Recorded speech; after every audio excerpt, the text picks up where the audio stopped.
Bonjour chers élèves et bienvenue dans une nouvelle leçon, ou plutôt une partie de la leçon de l'oxydation des métaux dans l'air.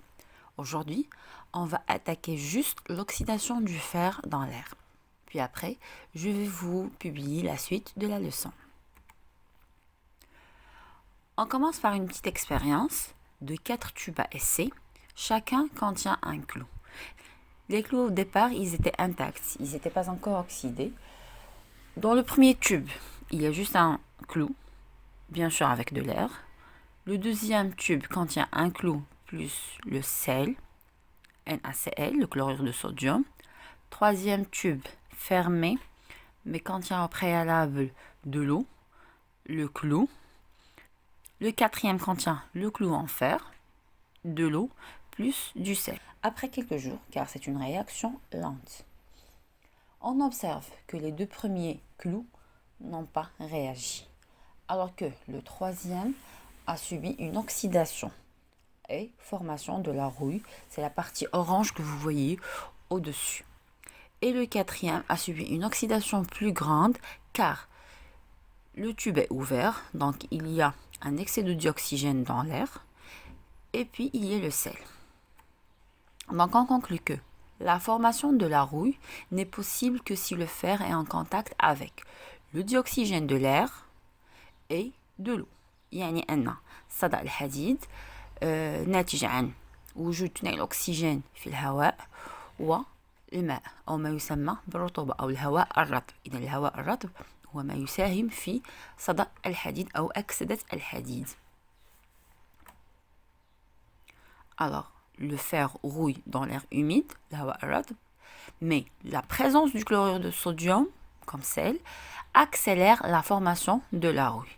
Ici, il y a une petite démonstration. Donc, il y a une plaque de fer, il y a de l'eau et bien sûr de l'air. Donc, on remarque qu'il y a une corrosion du fer. ما يسمى بتآكل الحديد. الصدأ, la rouille, sa formule est Fe2O3.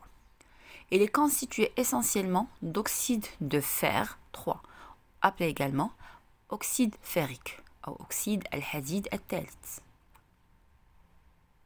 La formation de la rouille se fait selon une réaction lente appelée oxydation. L'équation de la réaction est fer plus d'oxygène, ce sont les réactifs. المتفاعلات الحديد زائد اثنين الأكسجين. الناتج هو أكسيد الحديد, l'oxyde ferrique. L'équation bilan de la réaction s'écrit Fe plus O2 donne Fe2O3. Mais on voit que cette réaction n'est pas équilibrée. Alors, commençons par équilibrer le dioxygène. 2 atomes d'oxygène dans les réactifs et 3 atomes d'oxygène dans les produits. Donc, on multiplie O2 par 3 et l'oxyde ferrique par 2. On obtient 6 atomes d'oxygène dans les réactifs et également 6 atomes d'oxygène dans les produits. Mais on se retrouve avec 2 fois 2, ça fait 4 atomes de fer dans les produits. Du coup, il faut multiplier également les réactifs par 4.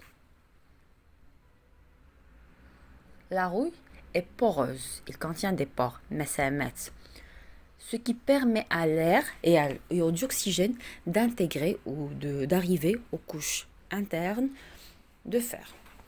Donc la réaction peut se propager en profondeur jusqu'à la disparition complète de fer. Ce phénomène est appelé corrosion de fer. يعني أن المسامات التي يحتوي عليها الصدأ تسمح بدخول الهواء وثاني الأكسجين إلى أعماق الحديد مما يؤدي إلى تآكل الحديد. Pour protéger le fer contre la corrosion, d'abord il faut commencer par le décapage. Décaper le fer ou faire un frottement afin d'enlever la couche de rouille. Puis, faire une peinture anti-corrosion ou du vernis ou l'huile ou la graisse afin de le protéger. Sinon, le couvrir par une couche mince de métal, zinc, nickel, chrome, etc. C'est ce qu'on appelle la galvanisation. C'est le fait de plonger la plaque de fer dans un bain de métal et le couvrir par cette couche de métal. Ou finalement faire un alliage avec du nickel ou du chrome afin de former l'acier inoxydable, ce qu'on appelle inox. Pour mieux comprendre les alliages, je vous conseille d'aller voir la première leçon. Je vais vous laisser le lien en haut concernant les métaux et les matériaux. Il y a une bonne explication sur les alliages. Finalement, je vous remercie pour votre attention. Si vous avez des questions ou des remarques, n'hésitez pas à les laisser en commentaire. Abonnez-vous à la chaîne et à bientôt.